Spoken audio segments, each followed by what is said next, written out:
The mid-season awards. Who has been good? Who has been bad for your club? Round 12 has just finished and I'm going to go through every club and say what's been good and what has been bad. From players, coaches, all over. I'm also going to give you my Brownlow, Coleman, Golden Fist, Ruck of the Year, Coach of the Year, Worst Coach of the Year, all of those mid-season awards as well. Alphabetical order, let's start off with the Crows. The good has undoubtedly been Dawson and Rankin. Dawson as a first-year captain, a young captain as well, he's transitioned perfectly into that role for the Crows and he looks to be a top Brownlow shout this year as of round 12. And Rankin has just turned the Jets on. Everyone knows how good he is talent-wise, but we just weren't sure if he could transition that to a game. Brisbane, to be honest, the good is Charlie Cameron. He's been really good, and the good is also the fact that they are going very under radar with their season thus far. They're staying very quiet. The bad is probably their away form. They still haven't proven to be great away, losing, for example, to Adelaide at their home ground in Adelaide. They should probably be winning that if they're to be a top side. Carlton, where do we start? Carlton, they are having the worst run imaginable. The bad, where do I start? The coaching's been abysmal. The players have been abysmal as a whole group. I mean, it just can't be the coach anymore. It just has to be that group of players that just do not try hard enough. Big signings like Mitch McGovern, Adam Chera, Zach Williams, George Hewitt, Kennedy, Jack Martin, Adam Sard. I mean, these are some massive signings on really large amounts of money. And for the majority of them, they've been really poor. As a club and as an organization, Carlton have been a complete and utter failure this season. They're not going to make the 8. They look so off it. The only good I can really see is Adam Chera has proven Kane Cornes run. Kane Cornes said earlier in the year, Adam Chera cannot hurt you by kick, but he has shown that he can pierce through a defense and he is a good kick. Collingwood, the complete opposite of Carlton. They have been brilliant all year round. The coach has been brilliant. Fly McRae has been awesome. And obviously Nick Dacos. I mean, what a revelation. Second season and is really top 3 Brownlow for everyone to hear about. The only bad I could probably say is maybe their timing isn't the best in terms of they're really good at the moment, but you want to be good at the end. So that's not really a bad, but that's all I can really see. Essendon also had a really good season. I would say the good are probably the big wins they've had. A massive win against Richmond at the Dreamtime. Also beating Melbourne when they were technically away. I mean, that's some really big wins. Zach Merritt as well has been awesome. And the bad, to be honest, probably their loss against Collingwood on Anzac Day. They were far ahead for the whole game in the last quarter. They let it slip. Fremantle had a poor season. The good though is probably Sean Darcy's been really good. Their whole midfield. The midfield's been great. Brayshaw, Sarong, Darcy, they've been performing really well. The bad is just their starting form. I mean, losing at home to North Melbourne is just not acceptable. That is a horror loss. And to be honest, that set up their season for me. Geelong, the good, Jeremy Cameron, he has been phenomenal. Early in those rounds when they were poor, he was carrying them through. He is currently leading or about leading the Coleman with Charlie Curnow. He is the only good thing I can think of. The bad, well, the injuries to start with. They've just lost Guthrie for the whole season. They've had some really bad injuries, but to be honest, for a premiership team, that is not good enough, their current form. The dip at the start, getting good and now losing more games. They should be doing better. There's clearly a premiership hangover there and they're clearly missing Joel Selwood, or at least missing his captaincy. GWS, the goods are green and green.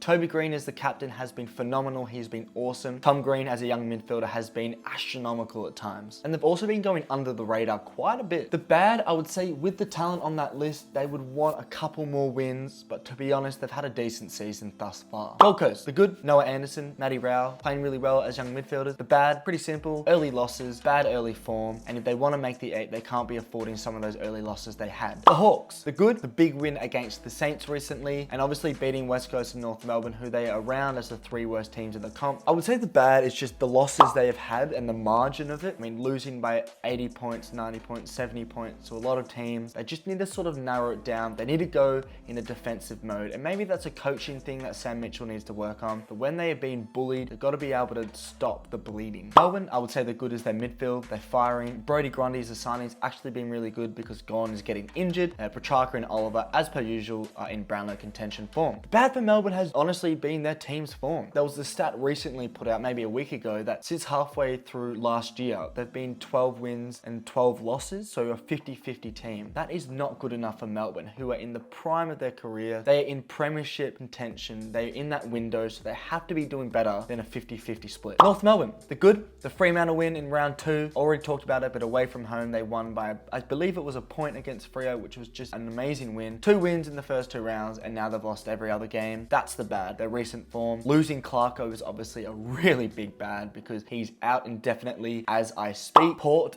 Adelaide. Where do I start? The good has just been their form in general. To come back after last year, they're showing their 2020-2021 form. They beat Sydney away from home. Obviously, Zach Butters and Connor Rosie have gone into a different stratosphere this season. Dan Hewson, keep an eye out for him. He has had a really underrated season. Not hearing much talk about him. The bad, to be honest, probably the loss against Adelaide. A derby loss at home. It was their home ground. Well, they had the home fans. It's just not good enough for Port Adelaide. The Tigers, a bit like Carlton, their season has been absolutely abysmal. It's been one to forget for Tigers fans like myself. So I know full well we've had an awful season. But in terms of the good, it's got to be our signings. Jacob Hopper's been good. Tim Taranto, proving Kane Corns wrong. Not even in the top 150 players. Are you kidding me? He has been so good. And also, let's not forget Dustin Martin is in all-Australian form. He's back to his best. The bad, well, the bad's pretty obvious. Losing Damien Hardwick, three-time premiership coach, been coaching us for the last, what's like 15 plus years or something. That's pretty bad. Richmond need to improve on those close games. The last 12 games that Richmond have been involved with that have been decided by a goal or less, we have not won a single one of them. That is bad. St Kilda, well, the good was the early form. They were nearly the last unbeaten team if only they'd just beaten Collingwood, which they eventually lost to by 6 points. But their early form was phenomenal with all the outings in their forward line as well. That makeshift forward line that Ross Lyon created was really good. And that just shows that Ross Lyon is a brilliant tactician. He's a great tactical coach because what he's done without Max King, Tim Membry at the start is phenomenal. But unfortunately, the bad is their recent form. They've been slipping away. I mean, a horrific loss to Hawthorn. That is just terrible at home. If you want to make top 8, you can't let those games slip. Also, I must say, Sinclair has been so good this year, and Mason Wood, what a revival. And their defense as well. Callum Wilkie is in such good form. Sydney, well, the good, Errol Goulden, he's been awesome. He's been in Brownlow contention form as well, but unfortunately, their bad is just their form. I mean, the trend continues. I said this at the start of the season, the Swans will not make the 8. I got ridiculed for it. I think I put the 9th or 10th. The statistic is when a team gets demolished in the grand final, the year after, they don't make the 8. Gone through it many times. 2017, Adelaide lost to Richmond by a big margin. 2018, the Crows did not make the 8. Same with the Giants in 2019, 2020 did make the 8. Same with the Dogs in 2021. I mean, it's a common thing at this rate, and now I've got the Swans. But I will say the bad is also their luck with injuries. They lost Tom McCartan, Paddy McCartan, and Dane Rampy, all their full-back defenders at the same time. Paddy McCartan's out for the season. Rampy's out for a large portion of the season. Losing any of those key defenders, let alone all 3, will throw anyone's season off. So I am keeping that into account. But obviously their form recently hasn't been great. In fact, all season. The Eagles. Are there any good for the Eagles? I mean, Tim Kelly's proven to be decent this season. Their young players are starting to show a little bit, but honestly, so far at the halfway point for the Eagles, it's been riddled with bads. Look at the injury list. They are the most injured list in the AFL. Conversely, Hawthorn are the least injured list. So obviously that's going to ruin anyone's season. But I think the older players, the experienced players, they've just given up. They are not leading those young players well enough. Adam Simpson looks completely lost. A lot of talk recently about his future at West Coast, but it's been a season to forget for West Coast. I don't know how they've won a game. They have been getting destroyed week after week, and I feel sorry for the fans because it's such a proud club with so many fans. But unfortunately, this season looks like a complete and utter write-off. Finish last, be happy with that, get the #1 draft pick, and start to rebuild. And our last team are the Western Bulldogs. They're good. I think they're good's been their young forwards. I mean, trying to fit in Darcy, Ugle-Hagan, Norton, you can even put Bruce in there as well. That's a tough task, but you know what? Bevo's worked it out. I think his coaching's been pretty good this year. They look like they might make the 8 at the end of the year, which is where they're about to be completely honest. But with the talent in their midfield, the talent in their forward line, they should be around the 8. Obviously, the Bont has been brilliant. He's been leading the line for the Dogs really well. I think the bad is probably still their defense. We all know defense wins premiership, so the Dogs have a big problem there. I think they just lack a bit of leadership down back. So I've gone through all the teams. I've gone through the good and the bad. Now I'm going to go through individual and coach awards at the halfway point after round 12. Starting off with the Brownlow. Currently, I'm going to put Bont leading the Brownlow. I think he's deserved it. The leadership, the way he performs. At the end of the season, it's going to be out of him and Christian Petrarca. Who's going to win it after round 24? I'm going to still say Track. I said Track at the start of the season. I'm sticking with my man, Christian Petrarca, the TikTok chef. The Coleman, I believe I said the Coleman was Tom Lynch. How I got that wrong. Obviously, he's been injured. Jeremy Cameron will win the Coleman. The Golden Fist. Currently, James Sicily, I believe, will be winning the Golden Fist. I think he's been the best defender in such a poor Hawthorn side. I mean, think about the amount of work that man has to do. How he's leading that team. He's really matured as a player. Sicily's leading it so far, and I think Sicily wins the Golden Fist at the end. Ruck of the Year, Sean Darcy for Fremantle. With the midfield around him, you expect that. He's out injured at the moment, but when he comes back, I think he'll continue to be great, and he will will win Ruck of the Year after round 24. Now, the best and the worst coach of the year. I think coach of the year is between 4. It's between Craig McRae, Ross Lyon, Matthew Nicks, and Brad Scott. Now, out of all of them, it's easy to go Craig McRae, but I am going to go with Matthew Nicks. I think what he's done for the Crows, some of the wins they've achieved, the young players are performing really well. There's less of a reliance on Taylor Walker, although still an over-reliance. I think his coaching has been pure, it's been brilliant, and he's survived the rebuild, which is pretty rare. But I wouldn't be mad if anyone said Craig McRae because he's had a standout season. The worst coach of the year, well, it's between Damien Hardwick, but he's gone now. Can we even give it to him? Chris Scott's been poor, Adam Simpson, and then Michael Voss. I think the worst coach of the year, given the list, has to be Michael Voss. I've already talked about the talent on Carlton's list. How